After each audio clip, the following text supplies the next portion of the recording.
The Line We Crossed Part 2. The moment our lips were only inches apart, reality snapped back as a rubber band stretched too far. Noah froze. I froze.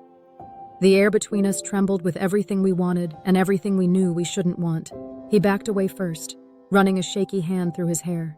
No, we can't do this. I have to go. Before I could speak, he was already grabbing his jacket, already opening the door. He didn't look back. And the worst part? I didn't call after him. Because I was terrified I'd beg him to stay. That night, I didn't sleep. I lay awake replaying every second, every glance, every unspoken word. I kept hearing Mia's laugh in my head, the way she had smiled when she talked about him. She had no idea that her trust in me, something she had built over years, was becoming dangerously fragile. The next morning, my phone buzzed with a message from Noah. Noah, I'm sorry about last night. I shouldn't have come over. We need distance. It was a clean sentence, but it felt like a blade. Me. You're right. Let's just try to forget it. But forgetting him was impossible, and distance felt like a punishment neither of us deserved. The following week, Mia invited me and him out for coffee. I expected awkwardness from Noah, some sign that he was struggling like I was. Instead, he walked in looking calm, composed, too good at pretending. I forced myself to smile. He forced himself to look at Mia more than me. And Mia, oblivious, talked about a weekend trip she wanted the three of us to take together. I felt sick. Halfway through the conversation, Mia left to take a phone call. That's when Noah finally looked at me. Really looked. His expression was exhausted, pained, hopelessly conflicted. I miss you, he whispered. My breath caught. You said we needed distance. I know, he swallowed. But staying away from you is... I don't know how. I wanted to tell him that I felt the same. Those days without him had felt hollow. That I wasn't sleeping, wasn't smiling, wasn't thinking about anything except the moment we almost crossed the line, but I didn't get the chance. Mia returned, smiling brightly, sliding into the seat beside him and leaning her head on his shoulder. At that moment, guilt crushed me. That night, after hours of wrestling with my conscience, I sent Noah another message. Me.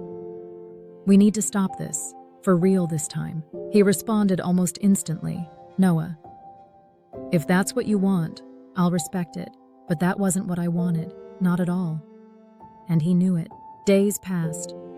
We tried acting normal again, pretending nothing had happened, pretending we weren't fighting some invisible gravity pulling us back together. But it all fell apart the evening Mia asked me to help her plan a surprise for Noah. She wanted to celebrate their 6-month anniversary. She wanted it to be perfect.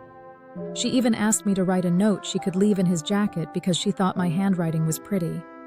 I stared at her, struck by the cruelty of the universe. She had no idea she was asking me to write a love note for the man who had whispered he was falling for me.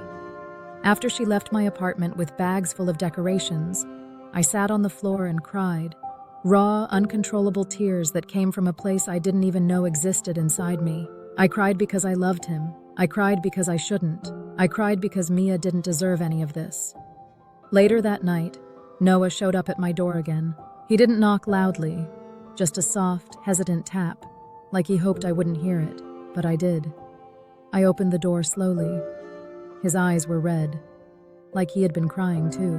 Mia told me what you're helping her with, he said quietly. I can't do this anymore. My heart thudded painfully.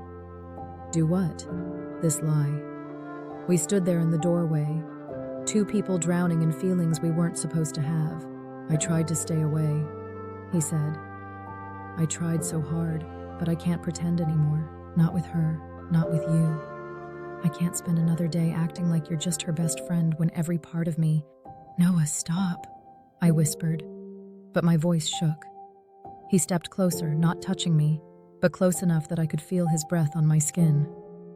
I'm in love with you, Lila. The words hit like a storm.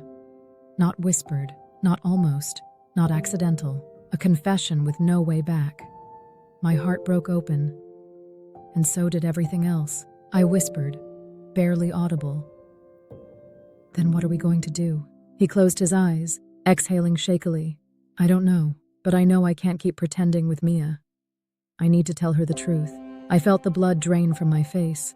Noah, telling her will destroy her. I know. His voice cracked. But lying to her is destroying us. Us. He said to us. He reached for my hand, slowly, giving me every chance to pull away. I didn't. Our fingers intertwined, and the world felt like it was collapsing and falling into place at the same time. But then, a sharp knock echoed through the hallway. Both of us froze. Noah's hand slipped from mine. A voice called from outside the apartment door. Lila, are you home? It's me, Mia, my best friend, standing outside, right as everything came crashing down. Continue.